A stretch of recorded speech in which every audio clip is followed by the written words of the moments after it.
la France est plongée véritablement dans le mondialisme le plus échevelé. Alors je voudrais qu'on mette les mots juste aux bonnes idées. J'ai parlé de mondialisme, j'ai pas parlé de mondialisation. La mondialisation, c'est des avancées techniques dans le domaine des communications, des transports et autres. On n'y peut rien, c'est comme ça sera toujours comme ça. La mondialisation, elle est là, on est pour, on est contre, elle va y être, et puis de toute façon, y a-t-il vraiment de raison d'être contre? C'est des progrès techniques, pourquoi pas? Mais le mondialisme, c'est autre chose. Le mondialisme, c'est une idéologie qui veut nous faire abolir les frontières et unifier le monde sous une même égide d'un même gouvernement mondialisé. Il veut faire des citoyens, que chacun soit citoyen du monde. Donc c'est une idéologie.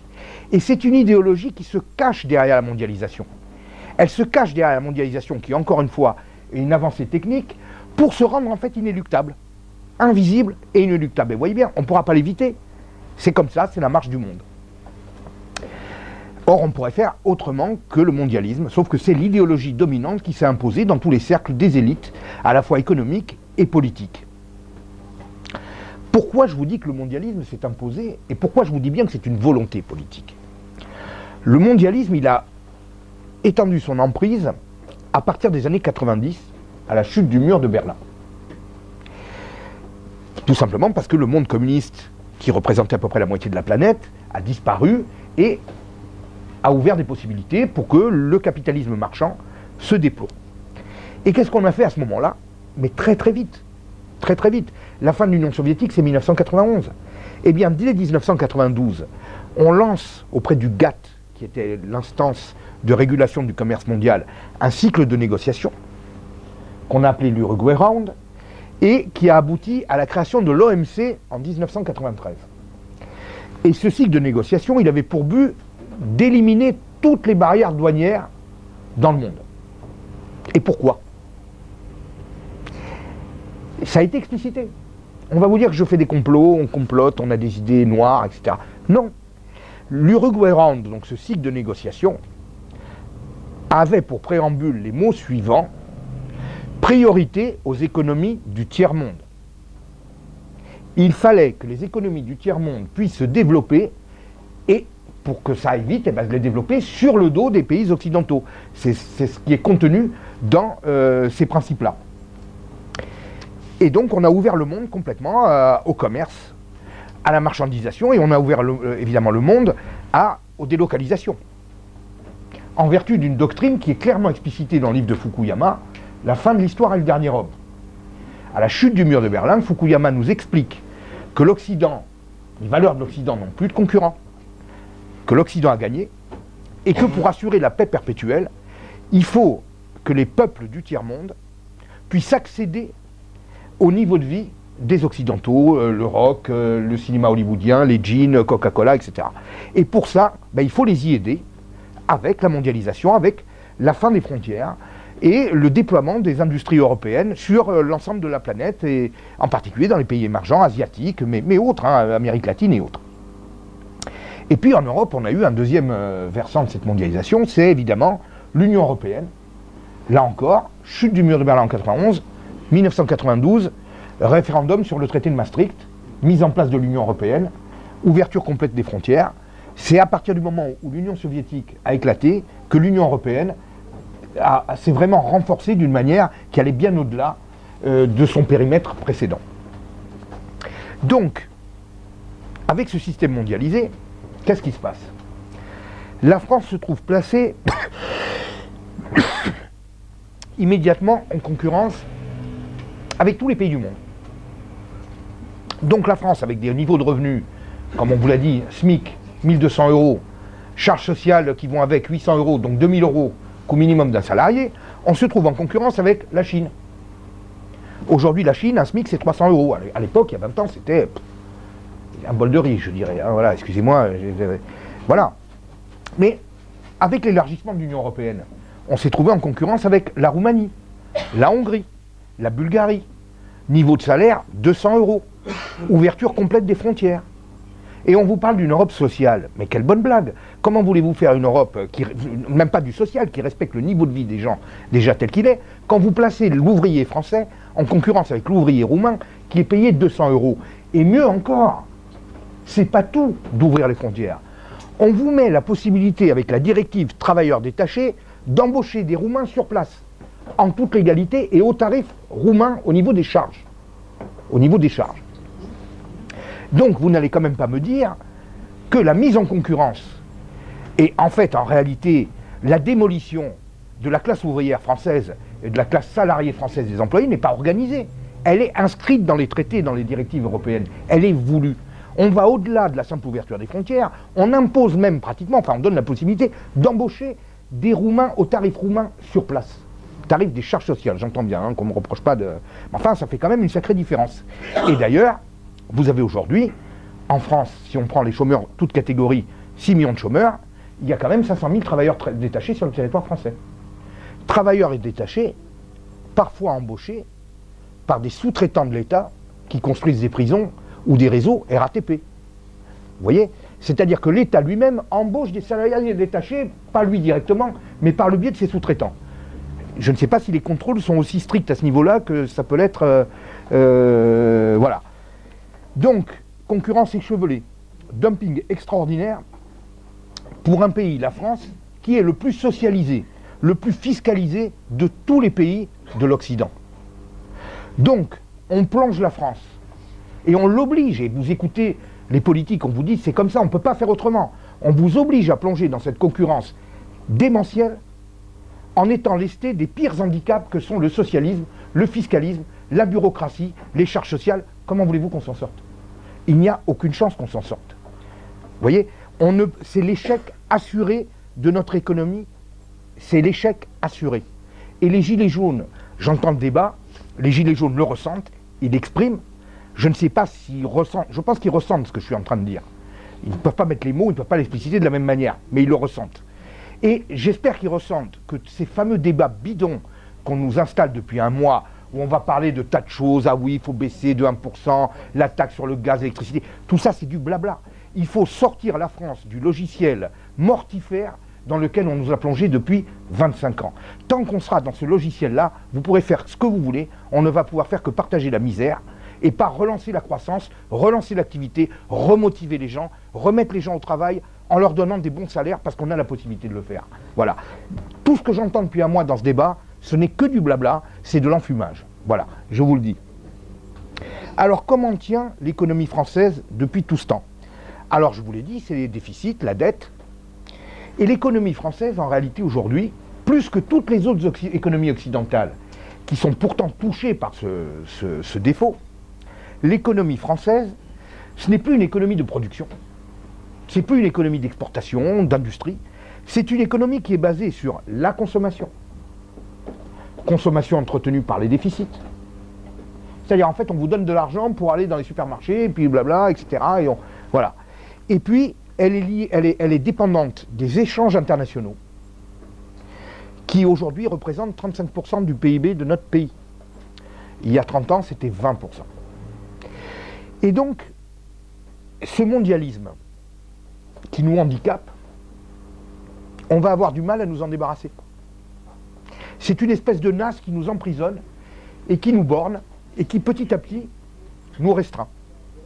Parce que sortir du mondialisme, ça veut dire mettre un frein aux échanges internationaux dont nous dépendons pourtant aujourd'hui. Et pourtant, si on veut en sortir, il va falloir qu'on essaie de se dégager de ça et de se remettre dans le sens d'une économie de production.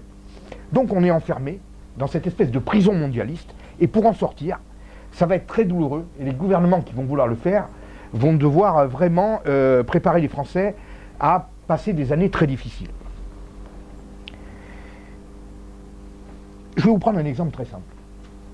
Dans les années 80, pour ceux qui ont connu cette période, Mitterrand donc, a lancé le socialisme avec un système de relance par la consommation. 1981, donc on augmente le SMIC de 30%, toutes les allocations, les minima sociaux, etc. Enfin, on distribue de l'argent. Que s'est-il passé au bout d'un an et demi? Le franc a dévissé, il a fallu dévaluer d'urgence. À un moment donné, je ne sais pas si vous vous rappelez, on ne pouvait plus sortir plus de 2000 francs par personne de France. Voilà, parce que tout l'argent s'en allait. On était dans ce système socialiste avec un système d'économie réelle qui est lié à notre pays, qui était la monnaie franc. Quand on faisait des bêtises, le franc subissait et derrière, notre économie était saignée. Aujourd'hui, on a fait bien pire. Mais on ne le sent pas, on le sent moins. On n'a pas la douleur, parce qu'on est dans l'euro. Et l'euro, c'est la mutualisation de tous les problèmes au sein de l'Europe. Ce qui fait que toutes nos dérives, tous nos déficits et autres sont noyés dans une monnaie qui est l'euro, qui nous permet de nous maintenir plus ou moins à flot, qui nous évite de plonger comme on aurait plongé à l'époque. Alors on va vous dire c'est bien, mais moi je trouve que c'est pas bien. C'est pas bien parce que ça déresponsabilise nos dirigeants, ça déresponsabilise notre économie. Moi je préfère qu'on paye cash lorsqu'on dérape, vous voyez, plutôt qu'on continue à s'enliser dans l'erreur depuis 25 ans et que finalement on n'en paye pas vraiment les pots cassés, parce qu'on va finir par les payer. On ne fait que reporter le coup près. Le coup près va finir par venir. Mais pour le moment, l'euro atténue, il nous empêche d'ailleurs de subir ce coup près, et il atténue les douleurs, parce qu'on mutualise nos pertes dans le système européen. Voilà, donc l'euro, là aussi, c'est une espèce de nasse qui nous enferme dans un espèce de faux confort, qui en fait nous entraîne petit à petit vers le bas. Le mondialisme, on en a parlé tout à l'heure, ce n'est pas que cette concurrence échevelée ni cette Union européenne, c'est également l'immigration de masse. Donc je vous ai donné les chiffres tout à l'heure, on a en 20 ans pratiquement doublé les arrivées en France, doublé par rapport à une période où on trouvait déjà qu'elles étaient beaucoup trop importantes. Au niveau de l'Union européenne, il faut le savoir, c'est 1,5 million d'immigrés qui rentrent aujourd'hui. Ils étaient 900 000 il y a 20 ans. Voilà. Tout ça, ça procède en fait d'une idéologie, toujours pareil, c'est le mondialisme, qui part du principe que tous les citoyens du monde se valent, il n'y a pas de raison de donner une préférence aux citoyens du pays, tout le monde a le droit de se déplacer. Le pacte de Marrakech, qui a été signé au mois de décembre, on vous dit c'est pas contraignant. Oui, aujourd'hui c'est pas contraignant, mais ça c'est un peu comme la Cour européenne des droits de l'homme. Lorsqu'on l'a mise en place, c'était pas contraignant. Ça l'est devenu au fil des années, 12 ans après, c'était devenu contraignant. Bon, le pacte de Marrakech, ça deviendra contraignant. Ça donne une idée très simple, c'est-à-dire qu'il y a un droit à l'immigration. Et donc de la même manière qu'il y a un droit à l'immigration, il y aura une obligation pour les États d'accueillir les immigrés dans certaines conditions et de mettre tout en place. Et si vous ne le faites pas, vous serez condamné.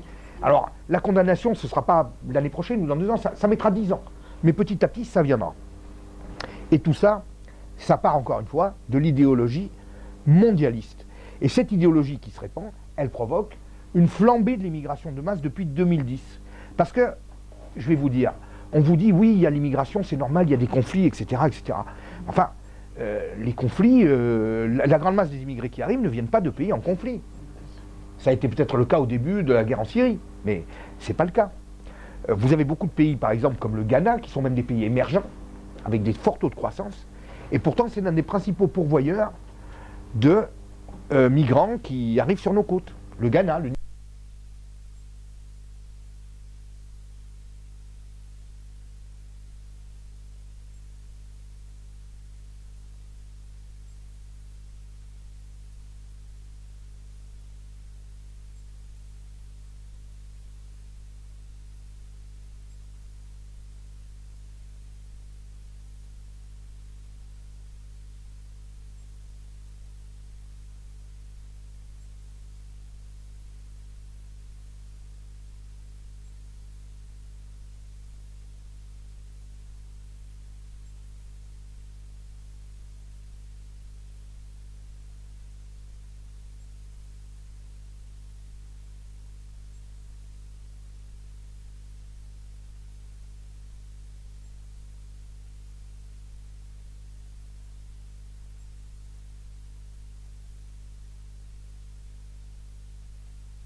la loi sur la burqa.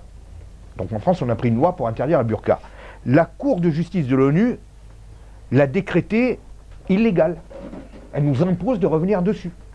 Il faut donc qu'on accepte la burqa chez nous. Vous voyez, combien d'expulsions d'étrangers validés par les tribunaux français, qui pourtant, à mon avis, ne sont pas des tribunaux nazis, hein, je ne pense pas, hein, vraiment pas. Eh bien, ces expulsions sont déclarées illégales par la Cour européenne des droits de l'homme, qui bloque un certain nombre.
Des autres, on va les leur amener avec la migration de masse.